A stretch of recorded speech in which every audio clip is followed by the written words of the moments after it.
Desde que entré a la universidad quise servir en un campo misionero, pero por alguna razón que recién ahora empiezo a comprender por cómo ha sido este año, esta ha sido mi oportunidad al trabajar aquí en un año en misión.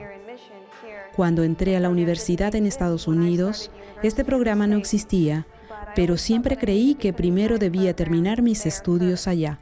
Así que creo que Dios me pidió que esperara un tiempo para servirle en un año en misión aquí. Pero últimamente he pensado seriamente en servir luego de mi tercer año de universidad. Comencé hablando con mi profesor, trabajé con el profesor del Nuevo Testamento, que es chileno, y él me habló de este proyecto. Hay que postular. Escogen personas con recomendaciones. No cualquiera puede postular. Acepté el llamado y oré casi un año. Y aquí estoy. Aquí tengo varias responsabilidades. Básicamente soy maestra de inglés y también trabajo en evangelismo joven y con la iglesia cuando puedo. Doy clases de inglés en la misión central. También hago talleres de inglés para padres y en la escuela adventista de aquí.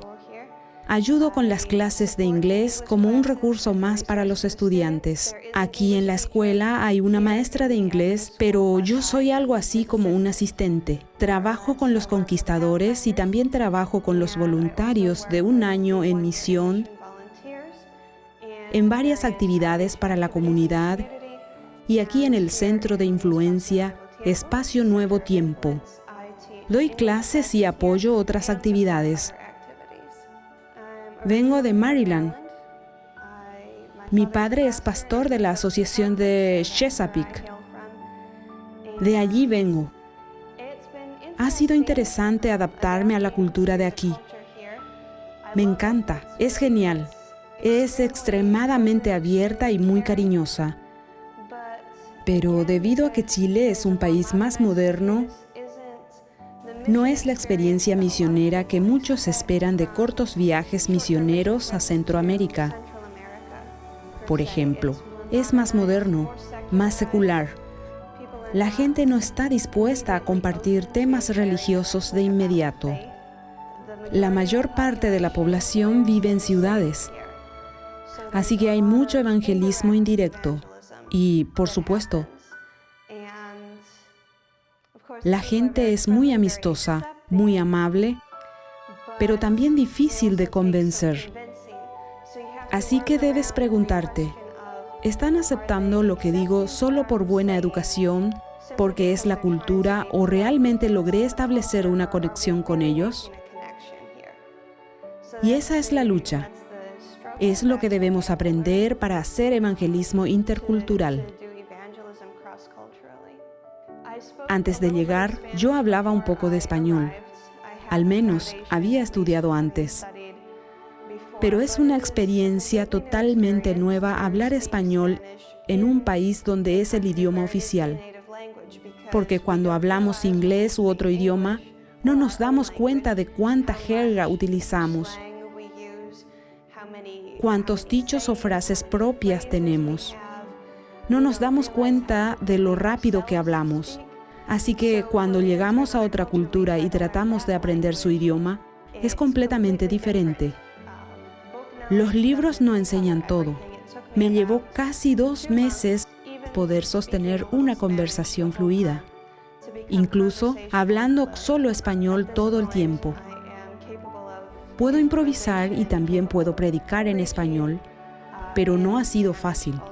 Pasas mucho tiempo sintiéndote un poco perdida, sin saber exactamente qué pasa en todo momento. Pero la gente de aquí tiene mucha paciencia y eso significa mucho en otra cultura cuando tú, honestamente, tratas de comunicarte con ellos. Algo que he decidido hacer y que recomendaría a todos los que quieren servir en un país extranjero es no hablar tu propio idioma en exceso delante de todos. No apartarte de tu propósito. Hay personas que hablan inglés en la secundaria donde trabajo, pero cuando puedo hablo con ellos en español. Eso hace una gran diferencia al relacionarse con las personas. Es increíble, pero siento que esto me prepara mejor para la vida ministerial, que es lo que estudié, para lo que me he capacitado. Una de las razones por las que vine aquí fue para trabajar directamente con la iglesia, con una administración directamente involucrada en ministerios para alcanzar a la comunidad y para estudiar y aprender de ello. Así que aquí trabajo directamente con varios pastores. Tengo varios mentores, por así decirlo. Estoy aprendiendo cómo usar distintos métodos para servir. Y también es una increíble bendición poder estar en el ministerio y hablar un segundo idioma.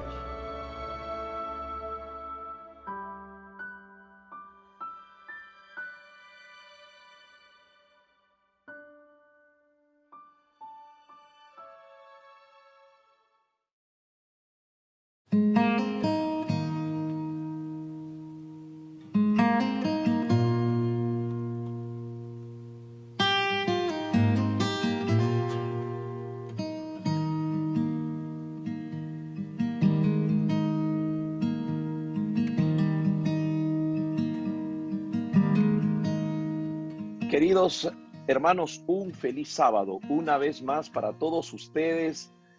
Una tremenda alegría y para mí es un gozo contar una vez más con nuestro querido amigo, el pastor José Antonio Pérez, que acaba de llegar. Por esa razón lo hemos invitado a nuestra mesa de trabajo.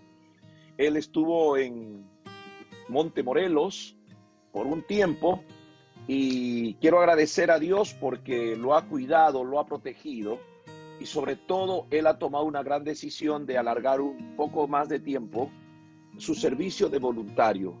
Qué bueno es saber que en la tierra podemos contar con hombres voluntarios, que sean personas dispuestas a servir al Señor. Gracias, José Antonio, y bienvenido. Solo que esta vez no estarás en Filadelfia, sino ahora le tocó un campo diferente, para que tenga una experiencia diferente, ¿no? Filadelfia es una gran metrópoli con grandes necesidades y grandes conflictos, con grandes oportunidades, pero ahora está en la zona de la montaña, allá en las iglesias de Wilkes-Barre, las iglesias de Scranton, Hazleton. Así que esperamos que tu estadía y en el ministerio en este lugar sea de bendición. Bienvenido, mi querido José.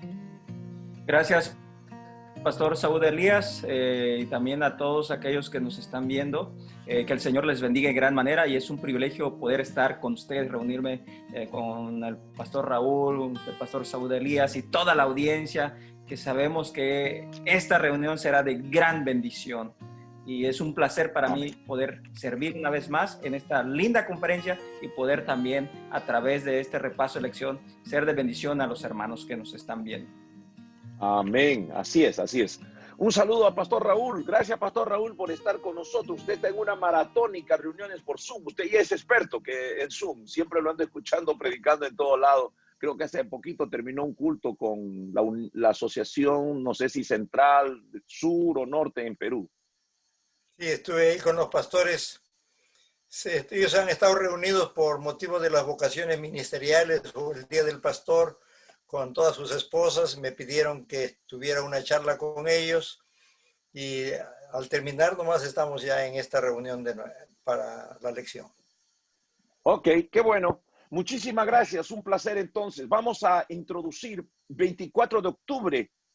Se va el mes de octubre, el mes de las vocaciones misioneras, el mes del pastor, el mes del cumpleaños del pastor Elías, el mes del cumpleaños de mi esposa, así que es un mes grande para festejar y celebrar.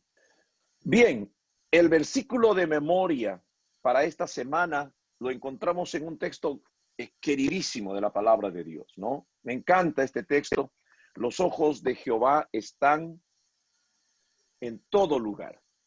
Qué bueno saber que los ojos de Jehová están en todo lugar. Por eso decimos que Jehová es eterno, pero también es omnisciente y omnipresente. Uno de los atributos de Dios es la omnipresencia. Por eso dice que los ojos de Jehová están en todo lugar. Mira a quienes, a los malos y también a los buenos. O sea, los ojos de Dios, ante los ojos de Dios, nada pasa por desapercibido. Cuando hablamos de la visión multifacética o, como decimos, esa visión divina, que nada escapa a los ojos de Dios, la, la palabra que explica eso, que los ojos de Jehová están en todo lugar, es la cosmovisión. Él tiene una visión cósmica de todo lo que ocurre dentro del planeta. Por supuesto, en otros mundos no creados, pero primero entendamos nuestro mundo, si algún momento quisiéramos entender los otros mundos. Por esa razón, esta semana, cuando estudiamos la cosmovisión, no vamos a hablar la cosmovisión filosófica de Platón, o la cosmovisión de Sócrates, o la cosmovisión, hablemos así, de Hitler, que él tuvo una cosmovisión, o la cosmovisión de Fidel Castro. Vamos a hablar de la cosmovisión bíblica. Y cuando hablamos de esa cosmovisión bíblica, básicamente nos vamos a reñir a lo que Dios trata de expresarnos a través de esto. Por eso, en gran parte de lo que los seres humanos piensan sobre el mundo podría estar completamente equivocado. Obviamente, y hay muchos ejemplos de esto. Durante casi 2000 años, muchas de las personas más inteligentes y cultas del mundo creyeron que la Tierra estaba inmóvil. Esa era una famosa teoría. Creo que muchos en los libros todavía de geografía o en los libros antiguos, las enciclopedias antiguas, podemos recordar y todavía leer que esto era una teoría científica que se enseñaba en las cátedras universitarias de aquellos tiempos. Y se decía, pues, que la Tierra era inmóvil. Y muchas personas más han creído a lo largo de muchos años que esto era así. Pero hoy está totalmente demostrada que la Tierra no está en un lugar sin moverse, al contrario, tiene un movimiento de rotación y tiene un movimiento de traslación. Por eso podemos incluso sacar nosotros la cuenta de la semana, del día de 24 horas, bueno, etcétera, etcétera. Si los seres humanos, que aparentemente eran las luminarias de aquel tiempo, escribieron algo tan inverosímil, para nosotros hoy no podríamos entender, pero para ellos era exactamente la verdad pura. Hoy, originalmente, nosotros no podemos hablar de una forma así de vida. Como seres humanos, miramos el mundo a través de ¿qué? Aquí viene una palabrita que vamos a usar quizás a lo largo de nuestros panelistas, el filtro. ¿Con qué filtro miras? ¿No? Por esa razón, si tú hablas de una cosmovisión bíblica, va a variar tu cosmovisión con relación al estado de los muertos. A lo que, por ejemplo, la cosmovisión filosófica platónica habla, por ejemplo, de la inmortalidad del alma. Si tú partes de ese lado, obviamente, nunca vamos a entender, pero gracias a Dios que esta semana vamos a profundizar en la cosmovisión bíblica. Así que, para entrar en el primer tópico de nuestro tema, este primer segmento, Pastor Raúl, los ojos de Jehová. ¿Por qué el salmista habla de los ojos de Jehová? ¿A qué se está refiriendo esa cosmovisión a partir de la palabra de Dios y a partir de los ojos de Dios? Bueno, tenemos que entender primero en relación con la cosmovisión, y queremos que la lección de esta semana hacerlo bastante sencillo, porque yo no sé cuánto nos vamos a complicar y nuestros hermanos van a complicar la vida cuando estamos estudiando sobre la cosmovisión. Tenemos que entender que hay dos pensamientos. Y vamos a hacerlo bien sencillo. Dos pensamientos, dos grandes pensamientos. Cuando hablamos de la cosmovisión, algunos consideran que la cosmovisión, que nosotros le llamaríamos atea, que considera que todo esto vino de la nada, de la casualidad, que todo cuanto existe vino así porque sí. Y la otra, la cosmovisión bíblica, que nos enseña que hay un creador, hay un Dios que hizo los cielos y la tierra. Pero haciendo la diferencia, ya se habló sobre que antiguamente los científicos, entre comillas, científicos, decían que la tierra no se movía, o que el centro del sistema era la tierra, que no era el sol. Ya la Biblia, ya con tanto tiempo, ya había explicado este asunto, ¿no? Y cuando nosotros nos vamos a la Biblia y la cosmovisión creacionista, el concepto de que todo existe porque hay un Dios creador que hizo los cielos y la tierra. Esto es más creíble que decir que todo vino de la casualidad, de la nada. De la nada. Entonces, nosotros tenemos que decir a nuestros hermanos, no nos vamos a complicar la vida hablando de cosmovisión y que de los ojos de Jehová y cuál es. No, concepto bíblico. El concepto ateo, que esto vino de la nada, de la casualidad. Y el concepto bíblico, que para nosotros como adventistas debiéramos saber perfectamente, el relato bíblico que va más allá de la pseudociencia. Escuchen, no es ciencia, pseudociencia, porque es teoría. Los ateos no han demostrado que esto vino de la nada, no han demostrado, es solamente un concepto evolucionista, no es ciencia. Pero cuando vamos a la Biblia, y nos referimos ahí en Génesis capítulo 1, que en el principio creó Dios los cielos y la tierra estaba desordenada y vacía, el Señor en los 6 días comienza a ordenar y a llenar.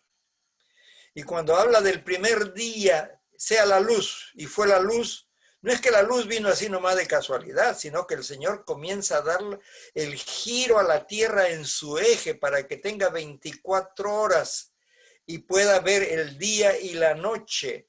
Comienza ese movimiento de rotación sobre su eje y de traslación alrededor del sol.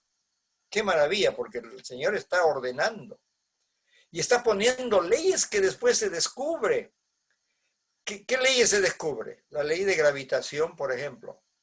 Nosotros vamos a una velocidad más o menos de 1.600 kilómetros por hora recorriendo en nuestro eje, en el eje de la Tierra. Y todo parece normal, parece como que no nos movemos, ¿no? Entonces, ahora tenemos que tener cuidado también con aquella cosmovisión teísta, o sea, que creen que hay un Dios y consideran que ese Dios abandonó a su criatura.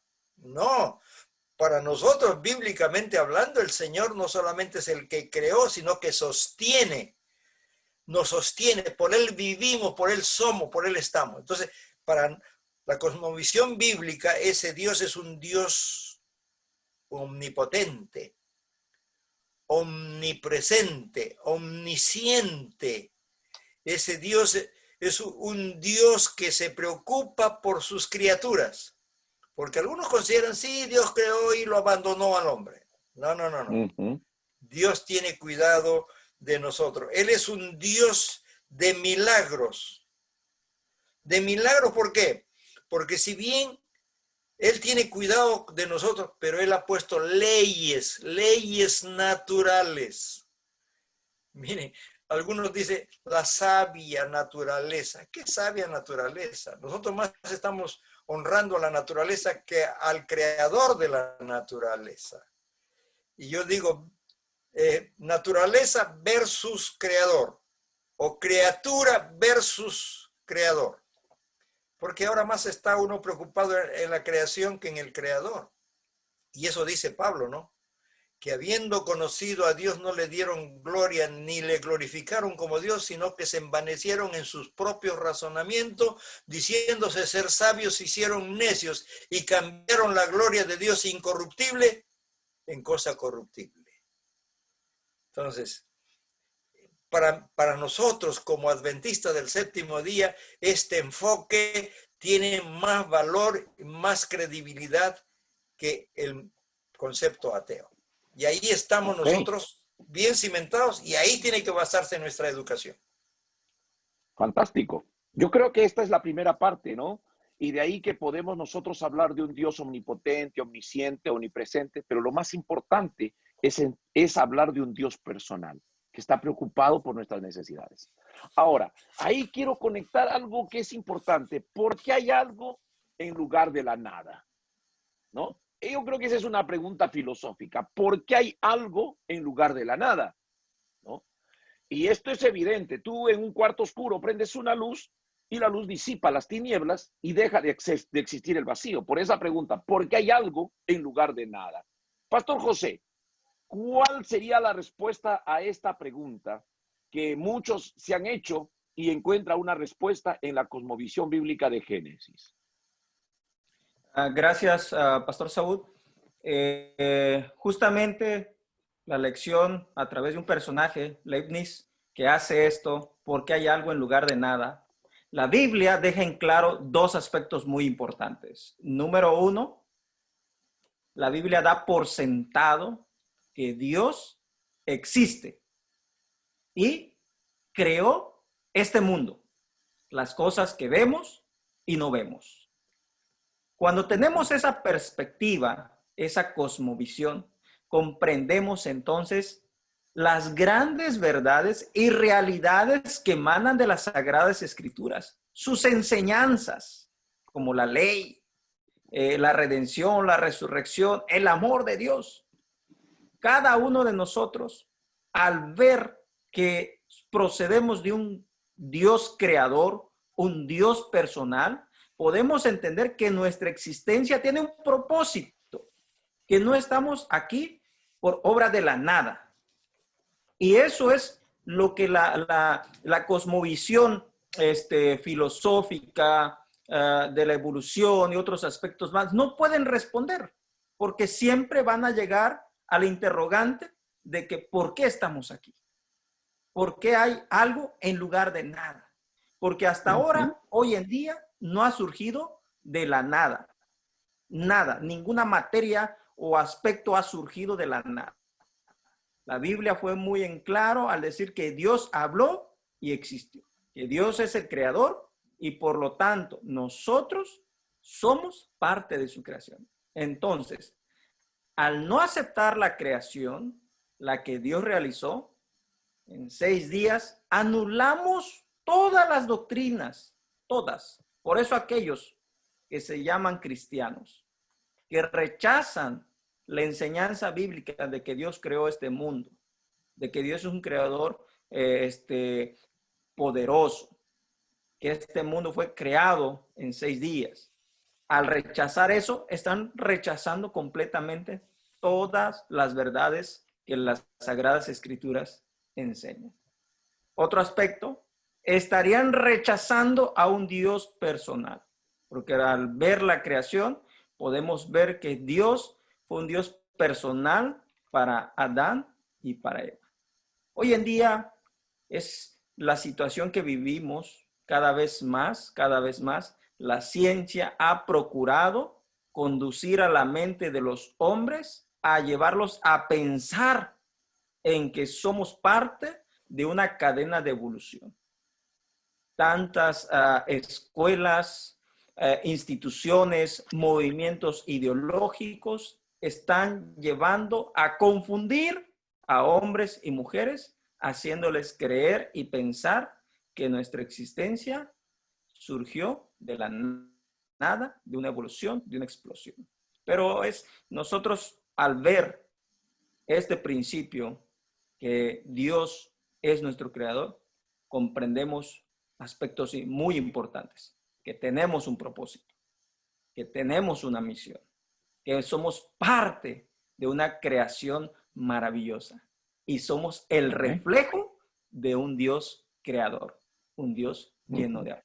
Y nos damos cuenta que las enseñanzas de las Sagradas Escrituras armonizan juntamente con las leyes de la naturaleza, una perfección completa entre la creación y el Dios creador al que nosotros hemos depositado nuestra fe y confiamos en nuestro Señor porque la Biblia así lo ha establecido y es una fuente de verdad inagotable para todas las épocas y justamente para nuestra época también.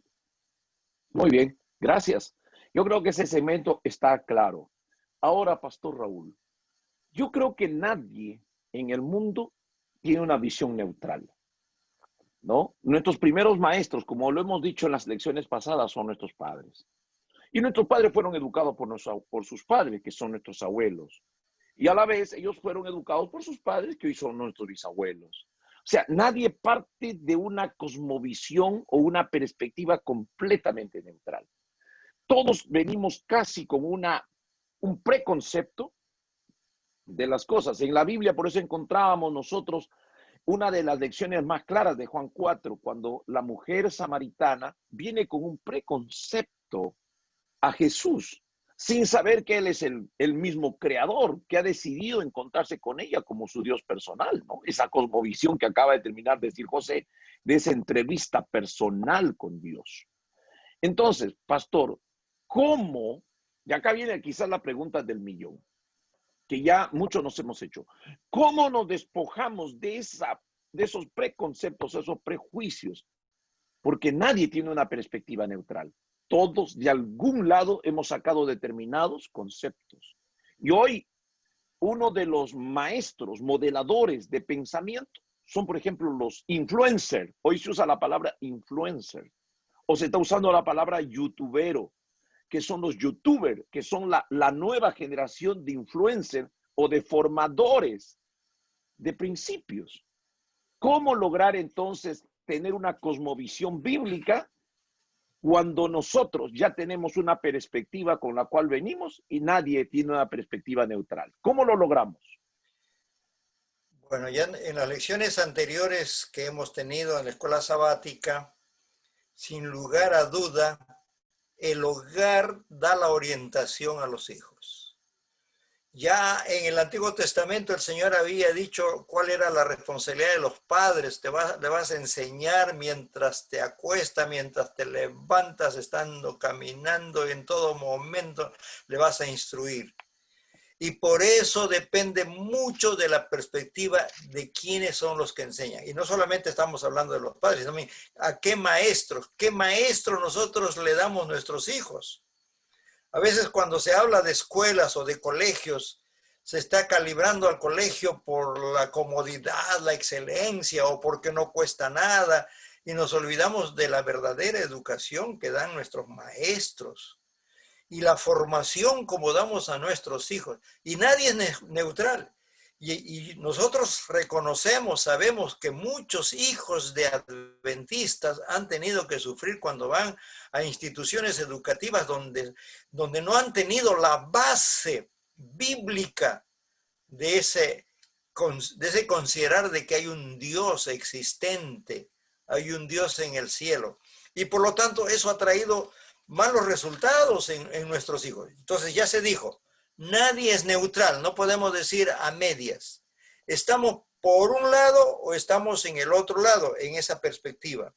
Y por lo tanto nosotros, por ejemplo, ahí en la lección ustedes van a encontrar cuál es la cosmovisión de un ateo, por ejemplo, cuando ve un arco iris. Hace la lección. Pues es un fenómeno natural. Es la descomposición de la luz por la lluvia y entonces produce el arco iris. Pero para el cristiano no es así la perspectiva bíblica. La perspectiva bíblica dice, no, es promesa de Dios que no va a castigar más a este mundo por agua, por medio del agua. La promesa del Señor. Entonces, de la forma como nosotros formamos a nuestros hijos, vamos a darle nosotros esa dirección, esa directiva de la cosmovisión bíblica. Nuestra cosmovisión afecta la manera en que vemos e interpretamos nuestro mundo, nuestro entorno. Por lo tanto, tenemos que tener mucho cuidado de la forma como enseñamos esto. La cosmovisión bíblica se sustenta en un conjunto de doctrinas, de enseñanzas. Por ejemplo, ¿qué nos enseña la doctrina bíblica? La moralidad, la moral. Nos enseña cómo vivir. ¿Por qué estamos aquí? No hemos llegado aquí de la casualidad y ahora vive como te da la gana. No, nos enseña que estamos por aquí, bueno, que éramos algo perfecto y eso perfecto se degradó, se denigró. No somos un bicho que hemos perfeccionado, no somos un microbio que se ha perfeccionado. No, más bien es un ser que fue degradado. Y eso dice el salmista, ¿no? Lo hiciste un poco menor que los Menor que los ángeles. ángeles. Lo coronaste de gloria y de lustre, y el hombre es lo que es como consecuencia de la degradación por el pecado. Entonces, ¿por qué tenemos conciencia de lo que es bueno y lo que es malo? ¿Quién nos ha enseñado eso? ¿Quién nos ha enseñado que esto es malo y que esto es bueno? Aunque ahora esa cosmovisión que tú vienes de la nada, ese término de libertad, de haz lo que tú quieras y se convierte en libertinaje, ahora en un concepto de que lo que era pecado ya no es pecado, eso es solamente degradación. Nosotros por naturaleza sabemos que hay un Dios a quien tenemos que dar cuenta y nuestra moralidad, nuestra vida tiene que ser desde el punto de vista de la cosmovisión bíblica de que no estamos aquí de la casualidad. Estamos como consecuencia del pecado, pero nos preparamos para una tierra nueva, una tierra mejor, donde todo esto va a terminar.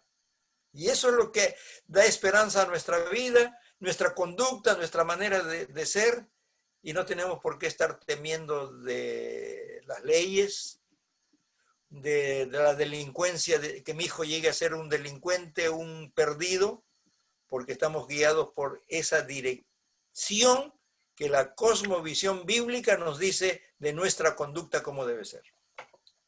Fantástico. Correcto. Yo creo que está bien en ese segmento.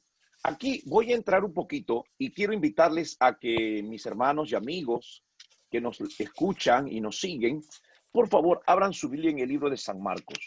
En el Evangelio según San Marcos, en el capítulo 10, hay un verso interesante a partir del verso 45, ¿no? El capítulo 10 y vamos al verso 45. En el 45 encontramos algo interesante. Porque ni aún el Hijo del Hombre vino para que le sirvan, sino para servir y para dar a su vida por rescate a los muchos. Este es un versículo extraordinario. Yo quisiera que pudiéramos pensar en esto. Cuando nosotros fuimos a la escuela o a la universidad o al colegio, ustedes recordarán que nuestros libros de ciencias naturales o de biología decían que el ser humano nace, crece, ¿ok? Se reproduce y muere. Ese es el ciclo normal de la vida biológica del ser humano. Y le pasa al pajarito, le pasa al buey, o le pasa a María y le pasa a Juan. O sea, todos seguimos ese ciclo natural. Y yo me pregunté muchas veces, entonces, ¿qué diferencia hay entre un pajarito y yo? ¿O cuál es la diferencia que hay entre la muerte de un león y la muerte de otra persona? Y he descubierto que en la cosmovisión bíblica, no en mi cosmovisión, sino en la cosmovisión bíblica, tomando el versículo 45, dice, porque ni aún el Hijo del Hombre vino para que le sirvan, sino para servir. La diferencia entre el pajarito, entre el león, el mono o el caballo, y el ser humano, entre Raúl, José, Saúl, Pedro, Pablo, la diferencia es que nosotros nacimos con un propósito y ese propósito es servir, ese propósito es adorar. Y de ahí viene en la lección de esta semana, creo que el planteamiento está muy buena, no dice adorar al Creador, también podríamos decirlo, pero la lección trae un subtítulo, adorar al Redentor.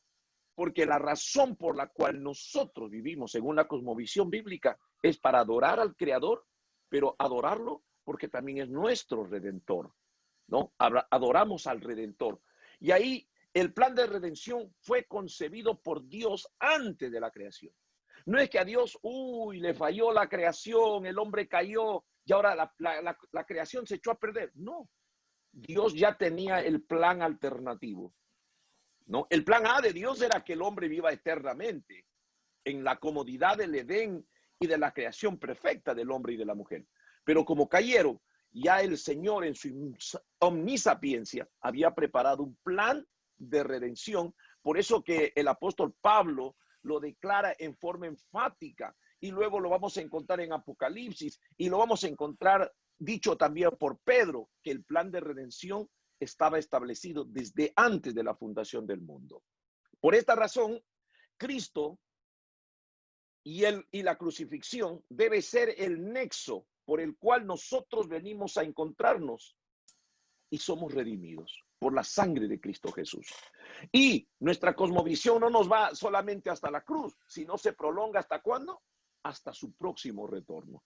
Así que, amados hermanos, que ustedes esta mañana sintonizan y nos escuchan, recuerde que nosotros le pertenecemos a Dios por creación y por redención, y que lo podamos adorar. Pastor José, ¿qué tiene que ver la ley en el proceso de educación, en el proceso de enseñanza? Es una excelente pregunta, Pastor Saúl Elías, y justamente esta lección titulada La educación trata de atender de que como creyentes, como adventistas del séptimo día, comprendamos aspectos muy importantes relacionados con nuestra conducta, nuestro criterio, nuestra cosmovisión, nuestra forma de pensar, de relacionarnos. Y justamente aquí entra un tema muy importante, la ley de Dios. En el mundo secular hay activistas, hay instituciones que hasta hoy en día existe un gran debate.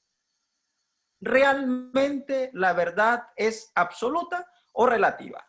Muchos hoy en día dicen, no, la verdad es relativa.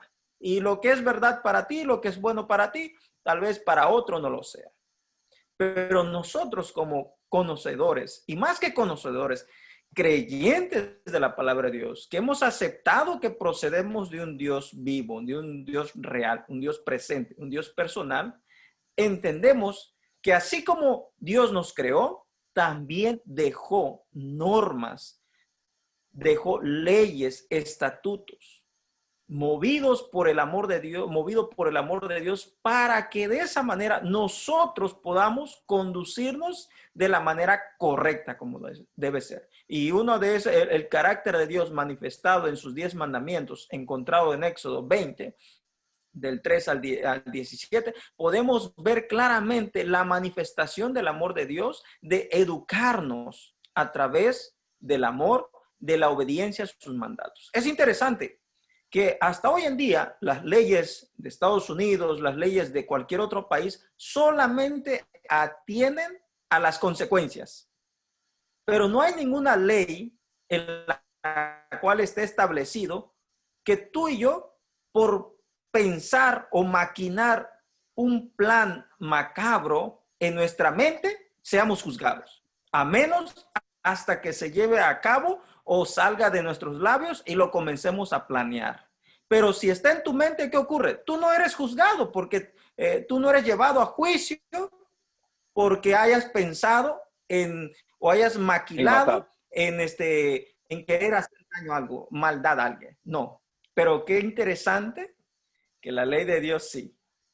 Dios discierne tanto los pensamientos como las acciones y las intenciones. Él lo conoce todo. Y justamente la ley de Dios apunta al acto y la conducta moral del ser humano. Cosa que hoy en día ninguna filosofía, ninguna ideología van a poder revelarnos tan claramente la verdad en cuanto a lo correcto y lo incorrecto. En la Biblia encontramos que la verdad es absoluta. La verdad establecida en los 10 mandamientos es inmutable y eterna. Por lo tanto, el ser humano no es dejado al abandono, mis hermanos. No somos dejados al abandono, porque no solamente sabemos nuestro origen, no solamente sabemos nuestro futuro de lo que nos espera con la redención en Cristo Jesús, sino que sabemos cómo conducirnos en esta tierra. La ley de Dios, esta ley, está basada en el amor, en el respeto hacia Dios y hacia nuestros prójimos, tal como se encuentra registrado en Marcos 12:29. Es el código moral que nos muestra lo que realmente es correcto a la vista de Dios, no lo que es correcto ante nuestra vista, porque como había mencionado anteriormente, muchos pensadores, muchas instituciones, muchas personas que promueven legalizar ciertas cosas, para ellos, aspectos que son incorrectos ante los ojos de Dios, para ellos son cosas buenas. ¿Por qué? Porque su cosmovisión, su manera de pensar está en otro asunto. No están conectados con las Sagradas Escrituras, pero nosotros estamos conectados con las Sagradas Escrituras. Perfecto. Y de ahí aprendemos, de ahí nos educamos, de ahí comprendemos que la ley de Dios tiene una función vital para nuestra vida en relación para con Él y en nuestra relación para con nuestro prójimo también. Muchas gracias. Bien.